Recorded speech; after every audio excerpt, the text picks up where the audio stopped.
Antes de começar esta história, eu já te convido a se inscrever aqui no canal, porque cada narrativa que você encontra neste lugar pode ser exatamente a resposta que Deus preparou para o seu dia. Às vezes, tudo o que precisamos é ouvir algo que reacende nossa fé. E talvez seja isso que esta história vai fazer com você hoje. Dizem que quando Deus tira algo da sua vida, nem sempre é castigo. Às vezes, é apenas o início de um caminho que você não teria descoberto de outra maneira. E essa verdade nunca fez tanto sentido quanto na história de uma família pobre, que acreditava que sua única riqueza era uma vaca que lhes dava leite todas as manhãs. Eles viviam em um vale escondido entre montanhas, num cenário onde a terra parecia dormir e o vento carregava histórias que ninguém mais escutava. A casa de barro e madeira era simples, mas sempre cheirava a pão recém-feito, a lenha queimando devagar e a esperança tímida que se acendia no calor do fogão. Era ali que vivia Baltazar, um homem trabalhador e teimoso. Sua esposa, Dona Inês, de olhar doce e preocupado, e seus 2 filhos, Cíntia e Ramiro, que corriam pelo quintal como se o mundo fosse feito apenas de manhãs longas e tardes sem pressa. No pequeno curral atrás da casa, vivia Estrela, a vaca branca de olhar manso que Cíntia tinha nomeado quando ainda era pequena demais para entender o peso que aquele animal teria na vida deles. Todas as manhãs, o som metálico do balde acompanhava o nascer do sol. Baltazar ordenhava Estrela com cuidado, enquanto o vapor quente do leite subia em nuvens que pareciam promessas. Com aquele leite, as crianças tomavam café, Dona Inês preparava queijo para vender na feira, e o dinheiro que sobrava permitia comprar sal, açúcar e um pouco de farinha. A vida era simples, repetitiva e previsível, e é aí que o coração humano adormece. Aos poucos a família começou a acreditar que enquanto Estrela estivesse ali, nada lhes faltaria. A fé que antes era colocada em Deus começou, sem perceber, a se apoiar na vaca. O que era presente virou dependência, o que era dádiva virou pilar. E sem que percebessem, a comodidade foi tomando forma de rotina, e a rotina de conforto, e o conforto de cegueira. O verão daquele ano chegou mais seco do que o habitual. O pasto, antes verde, agora parecia um tapete áspero e queimado.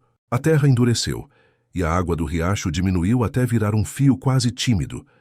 Estrela, acostumada a pastar folgadamente, começou a perder o vigor.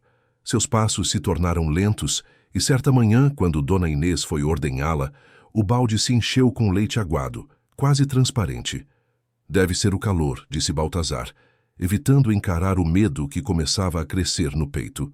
Talvez precise de alimento melhor, acrescentou Dona Inês, acariciando o lombo da vaca com um carinho que parecia pedir desculpas. As crianças observavam tudo com olhos grandes. Para elas, Estrela não era apenas uma vaca. Era a mesa posta todos os dias. Era o cheiro de manhã. Era o consolo de que, por mais pobre que a família fosse, não lhes faltaria o essencial. E é curioso como, quando algo nos sustenta por muito tempo, começamos a acreditar que sem aquilo não podemos sobreviver. Os vizinhos, percebendo o estado da vaca, tentaram alertar Baltazar. Seu Tobias foi o primeiro a dizer: "Homem, tu és trabalhador, mas não podes depender só de uma vaca. A terra é rica, Baltazar, basta cavar." Outro vizinho sugeriu criar galinhas, outro falou sobre plantar hortaliças. Mas Baltazar sempre respondia o mesmo, com um sorriso cansado: "Enquanto Estrela resistir, nós também resistiremos." E assim passaram semanas, com Estrela cada vez mais fraca e a família cada vez mais presa à esperança de que tudo se resolveria sozinho. Até que, numa tarde quente, Cíntia correu desesperada para dentro de casa. "Pai, pai, a Estrela caiu!" Baltazar correu ao curral com o coração acelerado. A vaca estava estendida no chão, respirando com dificuldade, seus olhos escuros refletindo a angústia da família inteira. Ramiro chorava agarrado ao pescoço do animal. Dona Inês tentava consolar as crianças, enquanto acariciava a testa da vaca como quem ora com as mãos. Depois de algumas horas, Estrela se levantou, trôpega, mas de pé. A família comemorou como se aquele pequeno milagre fosse a garantia de que tudo voltaria ao normal. Mas não voltou. Na manhã seguinte, o balde ficou praticamente vazio. E não há silêncio mais pesado do que o silêncio de uma mesa que não tem certeza do amanhã. O coração deles não percebeu. Deus já estava sussurrando há tempos. Só que algumas pessoas só aprendem quando o chão desaparece. O amanhecer daquele dia chegou estranho, carregando um silêncio desconfortável, como se o próprio vale prendesse a respiração. Baltazar saiu cedo para o curral com o balde na mão, mas ao se aproximar, já sentiu o coração apertar antes mesmo de ver. Estrela estava imóvel, deitada, olhando para o nada com um brilho que parecia pedir perdão. Quando Dona Inês tentou ordenhá-la, nenhuma gota saiu. Nada. O balde vazio se tornou o visitante mais indesejado da cozinha. A família sentou para comer pão duro e até as crianças, que sempre enchiam a casa de perguntas, ficaram quietas. Era como se um pedaço da segurança deles tivesse sido arrancado. Ana passou a mão pelo balde vazio como se quisesse arrancar dele uma lembrança, mas tudo o que conseguiu foi sentir o peso da realidade. Ramiro, com a inocência de quem não entende o desespero dos adultos, perguntou baixinho: "Mãe, e se a Estrela esquecer como dar leite?" Cíntia, com lágrimas guardadas, apenas segurou a mão do irmão. Naquela mesma manhã, enquanto o vento soprava pelas frestas da casa, passou pelo portão o velho Tobias, trazendo consigo um feixe de hortaliças frescas. Ele observou Estrela por um instante e viu nos olhos do animal aquilo que Baltazar se recusava a admitir. "Baltazar, homem, escuta-me. Eu já perdi muito na vida. Quando minhas cabras morreram, eu também achei que era o fim. Mas Deus não me tirou. Ele me empurrou." Tobias colocou na mesa um punhado de sementes. "A terra é boa, Baltazar. Planta isso. Aprende a colher de outro jeito. Não dependa apenas de uma vaca. Quando Deus fecha uma porta, é porque outra já está aberta, só esperando coragem." Baltazar agradeceu com um sorriso sem convicção. "Enquanto Estrela respirar, não há motivo para buscar outro caminho", respondeu. Mas aquele argumento estava começando a perder força até dentro do próprio peito. Mesmo assim, as sementes foram deixadas num canto da cozinha, onde ficaram esquecidas, se cobrindo lentamente de poeira, como promessas guardadas que ninguém tem coragem de abrir. Naquela noite, o vento soprou mais forte. Dona Inês ficou acordada olhando para o teto, ouvindo o ruído das telhas que se mexiam, lembrando-se das palavras de Tobias. A dúvida que sempre tentou afastar agora se sentava ao seu lado. "Será que não estamos nos cegando?" pensou. Mas logo se calou internamente, porque pensar diferente significava admitir que a fé deles estava colocada no lugar errado. E essa é uma dor que o orgulho custa a aceitar. Mas Deus, quando quer ensinar, não fala apenas nos momentos tranquilos. Ele fala nas faltas. Ele fala nos sinais. Ele fala até no silêncio de uma vaca exausta. Na manhã seguinte, o céu parecia carregado de um presságio. As nuvens se acumulavam no horizonte como se trouxessem uma verdade que ninguém queria ouvir. Cíntia e Ramiro ajudavam a mãe a guardar as galinhas enquanto Baltazar reforçava a cerca. "A tormenta vem forte", murmurou Dona Inês com a voz embargada. Estrela pastava perto do riacho, alheia ao rugido dos trovões que começava a ecoar entre as montanhas. A tempestade irrompeu de repente, violenta, assustadora, como se o céu estivesse prestes a desabar sobre eles. A água caía com força, o vento cortava como lâminas e relâmpagos rasgavam o céu. Baltazar correu até o curral para colocar Estrela no estábulo, mas antes que pudesse alcançá-la, um trovão explodiu perto de uma árvore, quebrando um tronco ao meio. O barulho fez o animal entrar em pânico. Estrela disparou em direção ao campo aberto, correndo desesperada sob a chuva que cegava. "Estrela, Estrela!" gritava Cíntia, tentando alcançá-la enquanto lágrimas se misturavam às gotas que escorriam pelo rosto. Baltazar correu atrás, com Ramiro logo atrás dele, mas o barro prendia os pés, e o vento empurrava os corpos para trás, como se o céu estivesse dizendo que aquilo não dependia mais deles. Dona Inês implorava para que voltassem, segurando Cíntia para evitar que a menina fosse arrastada pelo impulso de salvar a vaca. A tempestade fez o mundo sumir. Relâmpagos iluminavam o campo como flashes frios, e cada clarão mostrava apenas um pedaço da realidade, até que, de repente, nem isso. Estrela desapareceu entre cortinas de água e escuridão. Quando a tempestade acalmou, a família voltou para casa, encharcada, derrotada, silenciosa. O estábulo vazio era uma ferida aberta. O balde abandonado num canto parecia zombar do que antes era um ritual de esperança. Ramiro chorou até dormir nos braços da mãe. Cíntia ficou acordada a noite toda, abraçada ao lenço azul, como se o tecido pudesse trazer de volta a vaca que ela amava como parte da família. Baltazar, sentado na beira da cama, sentia uma dor pesada, não apenas pela perda de Estrela, mas porque algo dentro dele desmoronou junto com o animal. Pela primeira vez, ele sentiu que talvez tivesse confiado mais na vaca do que em Deus. Dona Inês ajoelhou-se diante do fogão e chorou em silêncio. Não era apenas o medo da fome. Era o sentimento de abandono, como se Deus tivesse retirado o único sustento que lhes restava. "Por que, Senhor? Por que tirar o pouco que tínhamos?", murmurou ela, com a voz quebrada. Nos dias que se seguiram, a casa ficou mais silenciosa do que nunca. O pão era partido com cuidado, o café estava ralo, os pratos mais vazios. E no vilarejo, as conversas começaram a surgir. Alguns diziam que era castigo, outros que era descuido. Outros ainda afirmavam que a família dependia demais da vaca e que aquilo era apenas a consequência natural da acomodação. Palavras nunca foram tão duras. Cíntia acariciava o balde vazio. Ramiro chamava pela vaca de vez em quando, gritando para o campo, e Dona Inês caminhava com a cabeça baixa para não ouvir insinuações maldosas. O que antes era rotina, agora era ausência. O que antes era certeza, agora era medo. Baltazar, porém, começou a olhar para o canto da cozinha, onde as sementes dadas por Tobias dormiam sob uma fina camada de poeira. Algo dentro dele começou a sussurrar. Talvez aquilo fosse mais do que sementes.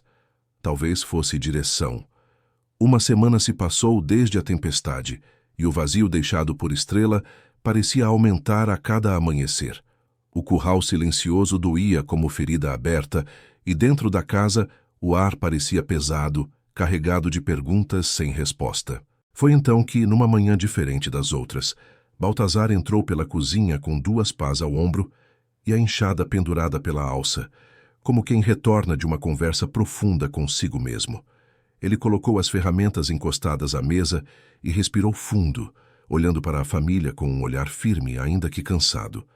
"Se Estrela não está mais, a terra ainda está", disse com uma sinceridade que ele próprio desconhecia. Dona Inês o observou como quem vê alguém cometer uma loucura. "Baltazar, a terra é ingrata, você sabe. Sempre nos deu mais cansaço que comida." Ele assentiu compreensivo, mas não recuou. "É ingrata porque nunca insistimos nela, porque sempre escolhemos o caminho mais fácil enquanto havia leite na mesa. Deus não tirou Estrela para nos castigar, tirou para nos acordar. E se ele fechou essa porta, então deve haver outra esperando por nós. Só precisamos procurar." Cíntia olhou para o pai com um misto de medo e esperança. Ramiro, sentado no banco, balançou as pernas com a inocência de quem ainda acredita que tudo pode dar certo se alguém disser que vai. E foi assim, com mais fé que certeza, que a família começou o plantio. Tobias havia deixado sementes de batata, feijão, cebola e algumas hortaliças. Baltazar abriu a terra dura com a enxada, gemendo a cada golpe que afundava metade da lâmina no solo seco. Ramiro e Cíntia recolhiam as pedras maiores e as colocavam nas laterais do terreno, enquanto Dona Inês preparava pequenos montes onde as sementes seriam enterradas. O trabalho parecia enorme e a recompensa distante. Mas havia um sopro de esperança se misturando ao vento. O entusiasmo inicial, porém, durou pouco. A terra parecia feita de ferro. A água escorria por cima dela como se rejeitasse entrar. As folhas brotavam murchas e depois morriam. Baltazar ficava ajoelhado diante das covas, sentindo o suor cair sobre a terra rachada. "Não é a terra, é a nossa forma", murmurou, com a voz embargada pelo cansaço. Ele fechou os olhos e, pela primeira vez em muito tempo, orou com o coração completamente aberto, sem máscaras, sem justificativas. Senhor, ensina-nos. Não queremos depender de milagres. Queremos aprender a trabalhar com as mãos que o Senhor nos deu. Mas mostra-nos o caminho. Naquela tarde, viu-se aproximar uma figura magra, curvada, apoiada num cajado que parecia mais velho que o vilarejo inteiro. Era a vó Filomena, a anciã da beira do rio. Seu cabelo branco caía em ondas curtas e seus olhos pequenos pareciam ter a sabedoria de quem já conversou com Deus no silêncio das madrugadas. Ela observou a plantação por alguns longos minutos e depois falou com serenidade, que fazia o vento parecer mais leve. A terra não está morta. Ela está sufocada. A crosta se rompe com paciência. Abrir valas pequenas, guiar a água. Misturar folhas e esterco para que o solo respire. Se o rio não chega, façam-no chegar. Ramiro, curioso, perguntou: "E como se faz um rio chegar, vó?" Filomena sorriu com ternura e pegou um punhado de terra, deixando-a escorrer entre os dedos. A água busca caminhos, filho. E quando não existem, alguém precisa cavá-los. Assim é a terra. Assim é a vida. Às vezes, o que esperamos do céu não chega porque não cavamos espaço suficiente para receber. As palavras ficaram ecoando no ar como um ensinamento que não pertencia apenas ao campo, mas ao coração da família. Naquela mesma tarde, recomeçaram o trabalho. Baltazar cavou valas finas largas o suficiente para a água correr. Ramiro ajudou a carregar folhas secas do quintal. Cíntia trouxe esterco da fazenda vizinha.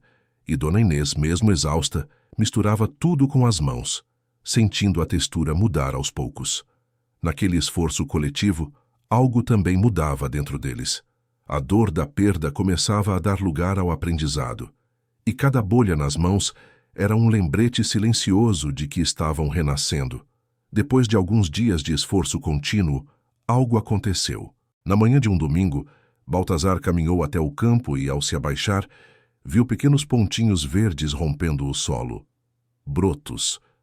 Eram frágeis, pequenos, quase tímidos, mas estavam ali. Ele chamou a família com uma voz que parecia jovem outra vez. Cíntia correu e tocou de leve uma das folhas. "Elas estão vivas!" gritou. Ramiro pulou ao redor da plantação e Dona Inês, com lágrimas discretas, murmurou: "Senhor, obrigada por ainda olhar por nós." A esperança tinha cheiro de terra molhada. Mas não demorou para que outra provação chegasse.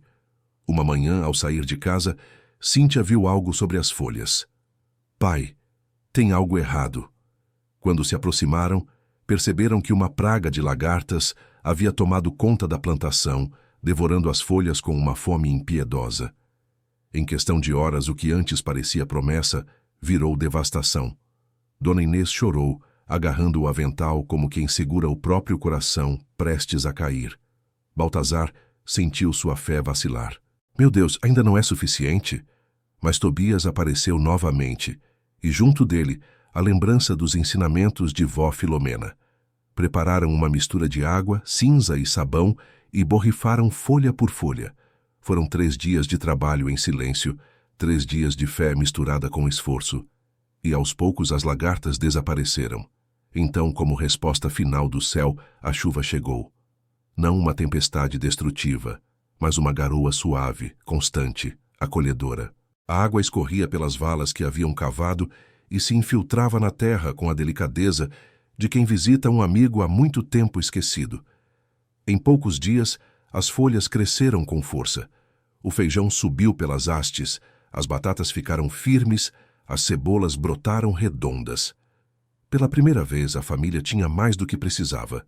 Tinha abundância. E quando levaram as primeiras cestas para o vilarejo, receberam moedas que tilintavam nos bolsos como se fossem sinos anunciando uma nova fase. Voltaram para casa sorrindo, cheios de gratidão e com a certeza de que estavam colhendo não apenas alimentos, mas uma transformação que Deus havia iniciado na noite da tempestade. As semanas passaram e a horta que antes parecia um sonho distante, agora florescia com força, como se cada planta carregasse um pedaço da história da família. Batatas firmes, feijões pendurados em fileiras generosas, cenouras que se deixavam arrancar com facilidade, cebolas cheias de aroma. Tudo crescia com a naturalidade de quem finalmente encontrou o próprio caminho. A cada amanhecer, quando o sol nascia por trás das montanhas, o campo emitia aquele brilho úmido da terra descansada e agradecida. Cíntia e Ramiro corriam entre as fileiras levando baldes pequenos, como se cuidassem de um tesouro vivo. Dona Inês caminhava devagar, tocando as folhas com o mesmo carinho com que tocava a cabeça de Estrela tempos atrás, percebendo agora que Deus não tirou para castigar. Tirou para revelar o que já estava ao alcance deles e que, por medo, nunca tinham enxergado. A notícia da nova plantação logo se espalhou pelo vilarejo. Pessoas que antes falavam baixinho sobre a desgraça da vaca perdida, agora se aproximavam com admiração. Alguns perguntavam como haviam conseguido recuperar-se tão rapidamente. Outros pediam conselhos sobre como começar a plantar também. E havia aqueles que vinham apenas para comprar, felizes por poder levar para casa algo cultivado com tanto esforço e fé. Baltazar, que antes se encolhia diante das críticas, agora caminhava ereto, com a dignidade de alguém que aprendeu a se levantar pela segunda vez. Seu Tobias sorria de longe, orgulhoso, como um pai que vê o filho finalmente usar as ferramentas que sempre teve guardadas. Com o tempo, a colheita foi se multiplicando. A família percebeu que agora tinha mais do que apenas sustento, tinha um novo propósito. E esse propósito os guiou até uma decisão inesperada. Um viajante chegou certa manhã, trazendo consigo uma proposta tentadora: trocar suas terras produtivas por uma dúzia de vacas saudáveis e gordas. Dona Inês sentiu o coração disparar. Por um instante, a lembrança de Estrela voltou forte, como um eco de tempos que pareciam mais fáceis. Baltazar, talvez seja bom termos vacas de novo, disse ela, com os olhos brilhando de saudade. Cíntia e Ramiro se entreolharam, imaginando a alegria de cuidar de animais outra vez. Mas Baltazar não vacilou. Ele colocou a mão sobre a mesa e disse com firmeza, sem dureza: não voltaremos ao curral. Deus nos ensinou que depender de uma só fonte é esquecer quem realmente sustenta. O viajante insistiu, oferecendo ainda mais vantagens, mas a decisão estava tomada. A família tinha aprendido a lição que o céu demorara tanto a lhes mostrar. No entanto, algumas semanas depois, Baltazar tomou outra decisão, desta vez equilibrada, madura, fruto da reflexão profunda que carregava dentro de si. Comprou 2 vacas, não para depender delas, mas para complementar a horta. Agora sabemos diversificar, disse ele sorrindo. Agora sabemos que a vaca não é a fonte, é apenas um presente, e presentes vêm e vão. Foi olhando para aquele novo cenário, 2 vacas pastando sob o sol suave, a horta cheia de vida, os filhos correndo livres pela terra que antes parecia inútil, que Baltazar finalmente entendeu a dimensão do que haviam vivido. A perda de Estrela não havia sido castigo, tinha sido convite, convite para crescer, para despertar, para parar de viver à sombra do conforto e começar a trilhar um caminho que exigia esforço, mas que também trazia frutos verdadeiros. A vaca, que durante tanto tempo sustentou a família, nunca foi o sustento real. Ela foi apenas um instrumento temporário, um lembrete de que Deus nos dá recursos, mas não para que dependamos deles como se fossem eternos. Estrela foi uma bênção, mas ficou tempo demais no lugar que era de Deus. E quando isso acontece, a vida sempre encontra um jeito de nos mostrar. Certa tarde, enquanto descansavam após a colheita, Cíntia perguntou baixinho: pai, você acha que Deus ficou triste quando choramos pela Estrela? Baltazar sorriu, acariciando o cabelo da filha. Filha, Deus não se entristece quando choramos. Ele se entristece quando paramos de confiar, e se ele permitiu que Estrela se fosse, é porque sabia que havia algo maior esperando por nós. Nós só precisávamos de coragem para descobrir. Ramiro então completou, com a simplicidade que só as crianças possuem. Então, ele tirou a vaca, mas deu a terra. Baltazar riu. Não, filho, a terra sempre esteve aqui. Ele só tirou aquilo que nos impedia de enxergar. E assim, com a plantação crescendo a cada dia e a família fortalecida, não apenas no sustento, mas na fé, a história deles se transformou no testemunho vivo de que nada na vida acontece por acaso. As perdas que mais doem, muitas vezes, são os empurrões que nos tiram da zona de conforto para nos levar ao lugar onde realmente deveríamos estar. Deus não se agrada em tirar de ninguém, mas em despertar. E quando a vida muda de repente, quando aquilo que era certo se desfaz, quando a segurança escapa pelas mãos, talvez não seja o fim, talvez seja o começo. A família de Baltazar aprendeu que a verdadeira riqueza não estava na vaca que se foi, mas na força que descobriram em suas próprias mãos. Aprenderam que a fé não se sustenta apenas quando tudo está bem, mas quando algo nos falta, e ainda assim continuamos acreditando. Aprenderam que Deus não abençoa a preguiça, mas sempre multiplica o esforço, a coragem e o coração disposto a se levantar depois da queda. E o que antes parecia um castigo, transformou-se diante dos olhos deles e de todo o vilarejo em um milagre silencioso, mas profundo. Um milagre que brotou da terra, mas antes brotou dentro deles. Se esta história tocou seu coração, se falou com suas perdas, suas dúvidas, suas esperanças, então escreva aqui nos comentários o que Deus tem te ensinado nos seus próprios desertos. E não se esqueça de deixar o like e se inscrever no canal. Cada gesto seu ajuda essa mensagem a alcançar alguém que hoje talvez esteja se sentindo exatamente como a família de Baltazar se sentiu no dia em que perdeu Estrela, sem entender que o céu já estava preparando algo maior. Que Deus abençoe você e multiplique tudo aquilo que você planta com fé. Pronto.